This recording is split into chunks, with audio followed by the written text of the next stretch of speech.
A história começa na capital do Império Antares, Rifenhem, que está envolta em chamas. Sob um céu tingido de vermelho e fumaça, a destruição consome a cidade. Uma torre permanece como um símbolo indefeso diante do caos enquanto o fogo se espalha incontrolavelmente. Dragões de aparência demoníaca surgem das chamas, rugindo furiosamente. Seus enormes corpos escuros semeiam pânico enquanto atacam impiedosamente. Os soldados do Império lutam das muralhas, mas seus esforços são inúteis contra essas feras colossais. No meio da devastação, um general relata sinceramente que o exército de 2 milhões de soldados foi aniquilado pela magia do demônio invocado. 200.000 vidas foram perdidas no ataque inicial e centenas de milhares ficaram feridas. No entanto, ele garante que este será o fim do Rei Demônio, confiando nos heróis destinados a detê-lo. No Palácio Demoníaco Gaira, a Sala do Abismo brilha com uma aura sombria sob sua cúpula decorada.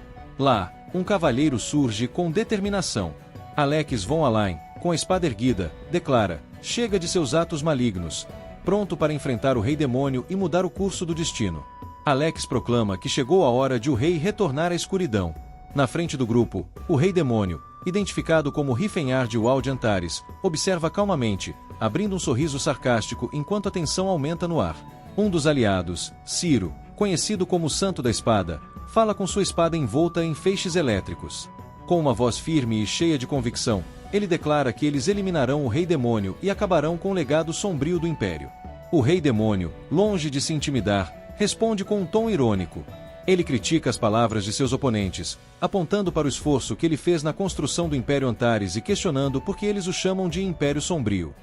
Teslon, conhecido como Rei Marcial, interrompe furiosamente, acusando o Rei Demônio de criar demônios em seu território. Ele garante que, uma vez derrotado, a corrupção e a natureza maligna das criaturas desaparecerão junto com ele. No entanto, o Rei Demônio, silenciosamente, reflete friamente. Ele justifica suas ações, afirmando que as criaturas demoníacas que ele criou não são inerentemente más. Ele apenas lhes ensinou táticas humanas para se rebelarem contra aqueles que os oprimiam.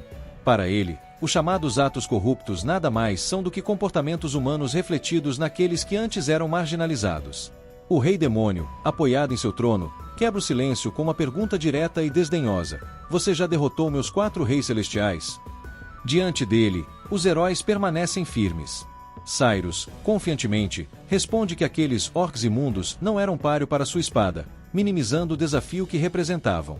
Os olhos de Rifenhard endurecem e, com um tom cheio de descrença e sarcasmo, ele pergunta se o bravo guerreiro orc, Tatid, está realmente morto. Em seus pensamentos, o Rei Demônio reflete sobre a natureza dos orcs, descrevendo-os como caçadores inocentes, protetores dos fracos e inimigos da traição. Embora não sejam lavados com frequência, ele os considera nobres em comparação com as monstruosidades de que agora são acusados. Teslon interrompe com sua risada zombeteira, declarando que outro dos reis celestiais, o gigantesco troll Guru Tatilka, foi eliminado. Enquanto cruza os braços com orgulho, Rifenhard medita silenciosamente, reconhecendo que, embora os trolls sejam imponentes e de aparência assustadora, eles são na verdade amantes da natureza e seres espirituais. Para ele, as acusações contra essas criaturas são desproporcionais. Finalmente, Ellen, a santa do grupo, fala com calma, mas com firmeza. Com as mãos cruzadas em oração, ele anuncia que até mesmo o anão negro que adorava o deus das trevas caiu. O Rei Demônio, com a mão no rosto e uma careta de frustração, murmura incrédulo: até Machelin está morto. Em seus pensamentos, ele questiona a arrogância dos heróis, que consideram qualquer divindade que não seja sua como má, até mesmo o deus anão, Alpote, injustamente rotulado de divindade sombria. Seu desprezo por seus oponentes se aprofunda. A Maga da Luz, Jade Ashlit, intervém com um sorriso confiante, declarando que a Elfa Negra corrompida também caiu, derrotada sem esforço por sua magia. Seu cajado brilha com uma aura dourada enquanto ele se gaba de sua vitória. A menção dessa derrota faz com que a raiva do Rei Demônio finalmente exploda. Rifenhard se levanta de seu trono com raiva. Seus olhos brilham com poder sombrio enquanto ele grita indignado o nome de Ciris, um de seus aliados. Vocês estão todos implorando para serem mortos, ele grita, liberando energia maligna. Mas suas palavras são recebidas com desprezo. Os heróis o acusam de finalmente mostrar sua verdadeira natureza, justificando suas ações descrevendo Ciris como uma criatura caída na escuridão. O Rei Demônio, enfurecido, responde com sarcasmo: Ele ridiculariza a ideia de que Ciriz era uma elfa negra, argumentando que sua pele mais escura não era má, mas resultado da destruição de sua casa por humanos. Diante de sua fúria, o herói Alex von Alain dá um passo à frente, empunhando sua espada que brilha com luz divina. Junto com seus aliados, ele se apresenta como a última esperança para o mundo. Com determinação, ele declara: "Vou vingar os caídos com esta espada", enquanto a energia radiante envolve o grupo, pronto para o confronto final. O rei demônio Rifenhard sorri com uma mistura de desprezo e resignação enquanto murmura: "Eles não querem ouvir, não é?" Seus olhos brilham em um vermelho profundo, cheios de fúria contida, enquanto ele acrescenta desafiadoramente: "Então, quem vingará os mortos de outros mundos?" Alex von Alain, com a espada erguida, responde com indignação. Ele acusa Rifenhard de ser a causa da corrupção que levou os monstros à escuridão. Se não fosse por seus poderes malignos, eles teriam vivido suas vidas normais e destinadas. Ele grita, sua voz cheia de desprezo pelo inimigo. Rifenhard se vira lentamente, envolto em uma aura roxa e preta que começa a se intensificar. Seus pensamentos são claros. Não adianta tentar raciocinar. Para os heróis, criaturas de outros mundos são apenas escravos que devem ser eliminados. À medida que ele libera mais energia escura, ele se pergunta se eles realmente merecem viver. Se for esse o caso, ele murmura friamente. A aura demoníaca o consome enquanto ele voa, declarando com rugido estrondoso: "Eu me tornarei o rei demônio que você tanto deseja que eu seja." A sala está cheia de raios e explosões de energia maligna, desencadeando um ataque devastador aos heróis. Seu poder é completamente liberado, cobrindo o espaço de sombras. Rifenhard, com uma lágrima escorrendo pelo rosto, reflete silenciosamente: "Meu nome é Rifenhard." Ele era apenas um mágico comum, um grande mágico, mas ainda comum. Enquanto ele ativa um intrincado círculo mágico que brilha e sua figura é envolvida em um brilho intenso. Rifenhard reflete sobre a percepção humana de raças de outros mundos. Os humanos não os consideram criaturas iguais ou inteligentes. Os elfos são vistos como servos atraentes com vidas longas, os anões são escravos valorizados por sua habilidade em mineração e trabalho manual, os orcs são usados para trabalho forçado e os trolls são ingredientes para poções de cura. Para os humanos, essas raças não têm ego nem vontade própria, são ferramentas simples. Imerso em suas memórias, Rifenhard relembra seu espanto ao descobrir as culturas esquecidas dessas raças e a profundidade de sua história. Ele começou a interagir com eles, aprendendo sobre seus costumes e tradições. Com os elfos, ele aprendeu magia espiritual, enquanto com os trolls ganhou conhecimento de feitiçaria. Ao combinar esses ensinamentos, ele alcançou um marco sem precedentes: alcançar o Círculo Mágico 10, algo nunca antes alcançado na história. Essa convivência mudou completamente sua perspectiva. Ele não suportava mais ver essas raças sendo tratadas como escravas, então decidiu resgatá-las e protegê-las. No entanto, à medida que Rifenhard expandiu seu território, os humanos começaram a enviar cavaleiros para atacá-los. Os ataques eram constantes, destruindo suas terras, saqueando seus recursos e forçando-os a se mover continuamente em busca de refúgio. No entanto, a cada batalha para se defender, sua comunidade cresceu e conquistou mais terreno, consolidando-se em uma cidade que acabaria se transformando no Império Antares. Rifenhard reflete sobre a fundação do Império, enfatizando que ele não nasceu do ódio aos humanos, mas de sua crença de que as raças de outros mundos não eram inferiores a eles. O Império não buscou vingança ou retaliação, apenas para coexistir e prosperar em paz. No entanto, esse ideal foi recebido com desconfiança. Os humanos acusaram Rifenhard de usar magia negra para subjugar as raças sob seu governo, acreditando que seus habitantes só falavam bem do Império devido a um feitiço demoníaco. Rifenhard entende por que os humanos eram suspeitos, já que seu exército era composto de ogros e goblins, raças não consideradas atraentes ou dignas. Mas a justificativa dos humanos para massacrar seus cidadãos, baseada apenas no preconceito, era inaceitável para ele. Com determinação e fúria, Rifenhard promete proteger seu império. Usando seu imenso poder mágico, ele declara que se houver uma lei que permita tal assassinato, ele a destruirá e estabelecerá uma nova em seu lugar, que garanta a justiça e a proteção de seu povo. Na batalha, um impacto violento sacode Alex, que grita de frustração e dor ao ser jogado no chão com força brutal. Sua armadura mostra sinais de danos e a situação se torna crítica. Rifenhard observa friamente a distância, criticando o herói caído. HMPH, tenho certeza de que você foi chamado de herói porque é proficiente com a espada e a magia, mas também não domina, diz ele com desdém. Por fim, o foco está em um novo adversário, o imponente Teslon, conhecido como Rei Marcial. Sua presença é avassaladora, seu corpo envolto em uma aura de poder dourado que reflete sua força descomunal. Os outros não foram difíceis de vencer, mas Teslon é diferente, admite Rifenhard. Teslon, envolto em uma intensa aura de fogo, lança um poderoso ataque a Rifenhard, que mal consegue se esquivar do impacto inicial. O golpe destrói parte do solo, enviando fragmentos de pedra e energia ígnea em todas as direções. A força de Teslon torna-se evidente quando sua figura domina o campo de batalha. Este homem realmente aprimorou sua habilidade, reflete Rifenhard, observando a devastação causada pelo ataque.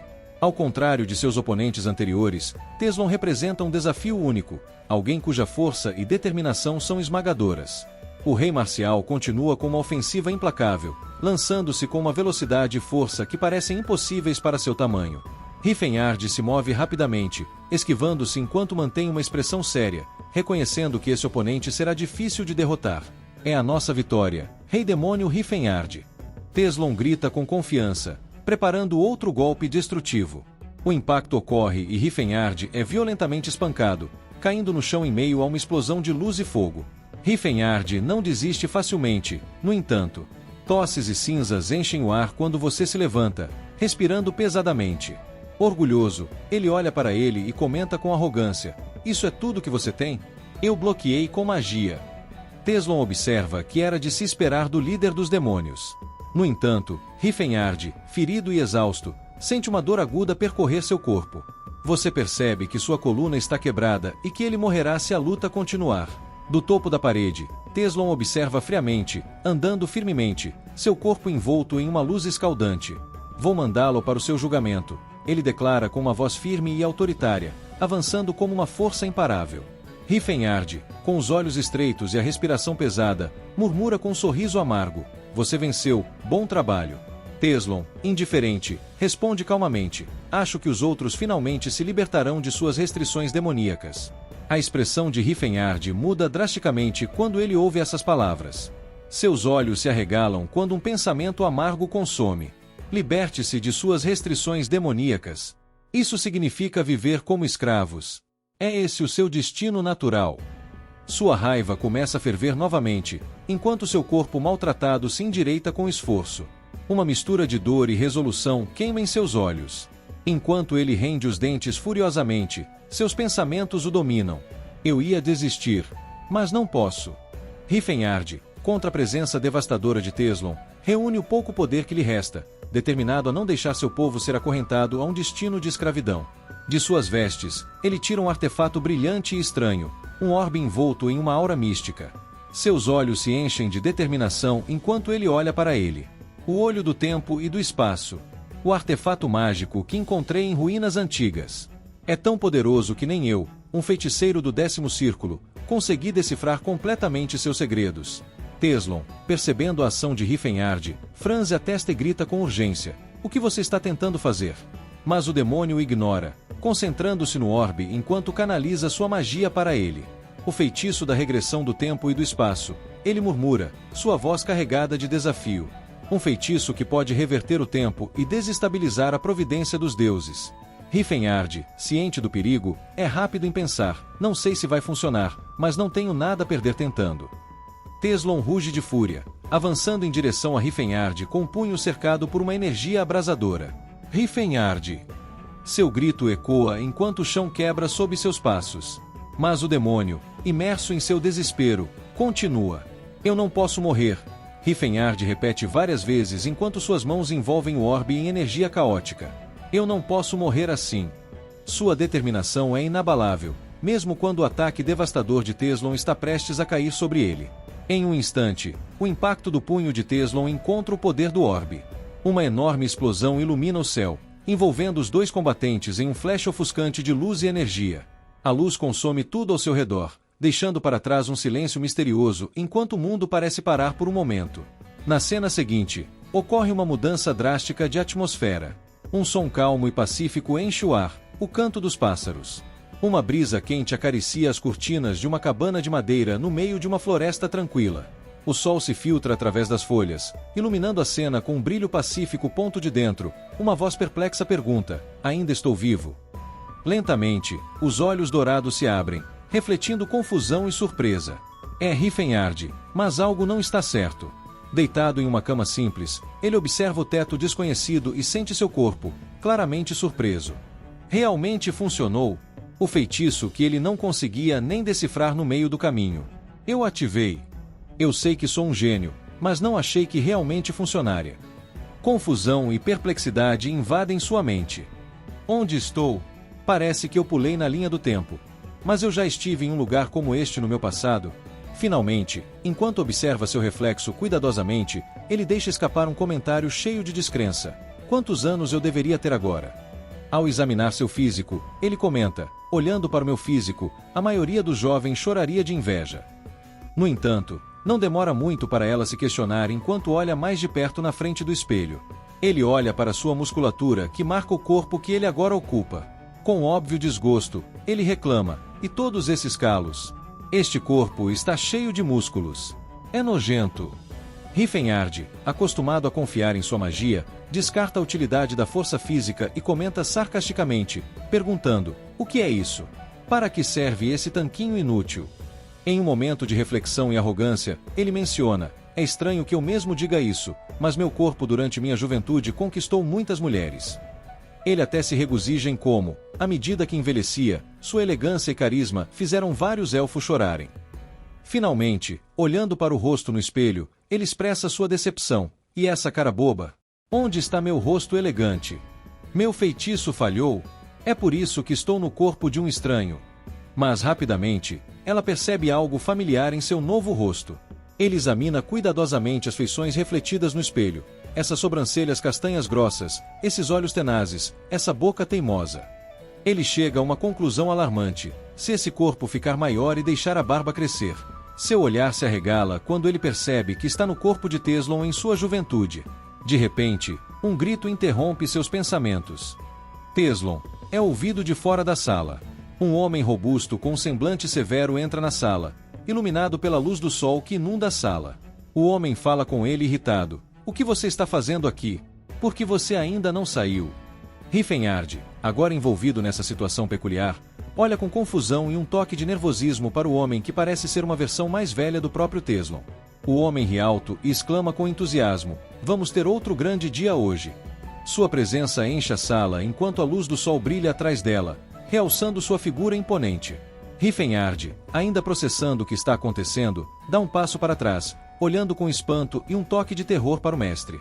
Em sua mente, ele só pode descrevê-lo com uma palavra, um monstro. Sua confusão o leva a perguntar hesitantemente, quem é você? O homem observa com curiosidade, mas também com descrença. Por que você está olhando para mim como se fosse a primeira vez que me vê? Ele responde, como se estivesse acostumado com a falta de jeito de Teslon. Riefenard, desesperado para encontrar uma explicação, tenta se justificar. Estou perguntando porque realmente não sei. O mestre estala a língua impacientemente e coloca a mão no queixo enquanto olha com severidade. Ele suspira e menciona. Você não usou a desculpa da amnésia 2 vezes antes. Tenho certeza de que você sabe que essa desculpa não funciona mais. Antes que Riefenard possa responder, o mestre agarra sua cabeça com uma mão e o arrasta para fora da sala. Agora vamos para a área de treinamento. Ele declara com determinação. Riefenard, surpreso e apavorado, grita, treinando? Agora. Em sua mente, Riefenard tenta analisar a situação, enquanto sente a força daquele homem que o carrega sem nenhuma dificuldade. Pela situação, parece que este homem é o mestre de Teslon. Ele pensa com suor frio escorrendo pelo rosto. Sua análise só piora seu nervosismo. Rei Marcial Gerard Kron Protase. Agora tudo faz sentido. A figura imponente que o obriga a treinar não é outro senão um lendário artista marcial, o ex-professor de Teslon e uma das figuras mais temidas do continente. No entanto, não há tempo para processar essa revelação. Antes que Riefenard possa argumentar qualquer coisa, ele se vê completamente amarrado a um tronco com cordas grossas. Seu rosto cora de indignação e medo enquanto ele grita, com licença, velho. Você poderia, por favor, me ouvir? Gerard ignora completamente. Cale a boca. Você está muito falante hoje. Ele responde com indiferença, ajustando os laços enquanto Riefenard mal consegue se mover. Incapaz de responder, seu suspiro de frustração desaparece no ar. Muito bom, declara Gerard enquanto pega uma vara de bambu com as 2 mãos. Vamos começar com o treinamento. Antes que Rifenhard possa reagir, Gerard balança a vara com força. Os impactos ecoam contra o tronco, sacudindo Rifenhard, que não pode fazer nada além de gemer de dor através de suas restrições. Com os olhos arregalados e o rosto cheio de desespero, sua expressão diz tudo: o que está acontecendo? Enquanto Gerard atinge o tronco com força avassaladora, Rifenhard sente todo seu corpo vibrar a cada impacto. Seu rosto reflete puro terror enquanto o poder dos golpes o sacode completamente. Internamente, ele começa a se desesperar. É assim que vou morrer, Ciris? Sua mente, inundada de pânico, evoca memórias de sua vida passada. Por outro lado, Gerard, aparentemente despreocupado, continua com sua rotina implacável. Ao fazer isso, ele percebe algo peculiar em Teslon. Suas mãos parecem diferentes, mais suave do que eu me lembrava. Ele pensa consigo mesmo, avaliando a situação cuidadosamente. Por um momento, ele parece considerar a possibilidade de que as palavras de Rifenhard sobre amnésia não sejam completamente infundadas. Você realmente tem amnésia? Ele pergunta. Sem parar, Gerard encontra uma solução simples, embora não convencional, para o que considera um problema menor. Com um sorriso sarcástico, ele declara: você se sentirá melhor depois de ser atingido. Ele então intensifica os ataques ao tronco, desencadeando uma enxurrada de movimentos que envolvem Rifenhard em uma tempestade de força. O desespero de Rifenhard atinge seu auge. Alguém, salve-me! Ela grita em seus pensamentos enquanto Gerard continua a falar com ela com intensidade. Este último ridiculariza os humanos por sua dependência de armas e armaduras, considerando-os um sinal de fraqueza. Com energia transbordante, Gerard corta a vara de bambu ao meio e exclama com intensidade: os humanos são como aço. Quanto mais eles são espancados, mais fortes eles se tornam. Você é o aluno que escolhi. Confie em mim, você não tem limites físicos. Você pode se transformar em aço. Ao dizer isso, ele segura uma grande vara de bambu com força, preparando-se para o que será claramente uma punição mais intensa. Naquele momento, Gerard muda o tom para algo mais reflexivo. Teslon, nem todos podem se tornar mais fortes com o treinamento, diz ele, observando que apenas alguns poucos têm o potencial de alcançar um corpo como aço. Mas eu encontrei você, Teslon. Sem dar uma pausa, Gerard começa a falar filosoficamente, apontando para o oceano como uma metáfora. Pense no oceano. Ele engole tudo, mas não muda. O oceano está dentro de você, Teslon. Traga-o para a superfície. Para Rifenhard, essas palavras só aumentam sua perplexidade. Que bando de bobagem! Ele pensa, enquanto a intensa enxurrada de golpes e movimentos continua. Entre delírios, as palavras de Gerard ressoam em sua cabeça, associando-as à imagem do oceano. O mar, murmura com dificuldade, enquanto uma figura feminina surge fugazmente na sua mente, rodeada de água, como um eco da sua memória longínqua. Gerard, satisfeito com a intensa sessão de treinamento, se aproxima do abatido Rifenhard e lhe dá permissão para descansar. Isso é tudo por hoje. Entre e descanse, diz ele com firmeza, mas sem perder o tom autoritário. Rifenhard, exausto e com dor, desliza para o chão assim que as cordas são removidas. Ainda ofegante, ele reflete: eu não estou morto. Eles me bateram tanto, mas eu não morri. Mais tarde, Rifenhard se encontra em uma banheira cheia de um líquido rosa brilhante, adornado com pétalas de folhas de gerel. Surpreso, ele reconhece o valor do conteúdo. É uma poção de cura? Isso é como uma fortuna líquida. Ele reflete sobre como até mesmo uma pequena garrafa dessa poção custa 10 moedas de prata, enquanto ele está imerso em uma banheira cheia desse líquido milagroso. Gerard, que observa de lado, parece indiferente ao luxo do banho medicinal. Rifenhard, curioso, pergunta diretamente: o que é esse banho medicinal? Gerard responde sem perder o tom característico: o que você acha que é? Depois de bater no aço, ele precisa ser resfriado. Enquanto imerso no banho médico, Rifenhard pondera sobre o propósito do treinamento brutal que acabou de sofrer. Veja como seu corpo, levado ao limite, começa a se recuperar rapidamente graças à combinação do poder da aura e das propriedades da poção de cura em que ele está imerso. Seus pensamentos concluem com uma aceitação surpreendente. Isso significa que esse método de treinamento não era completamente insano, afinal. Por outro lado, ele se lembra de Teslon, o guerreiro que ele enfrentou pessoalmente no passado. Eu lutei com Teslon e sei o quão duro era o corpo dele.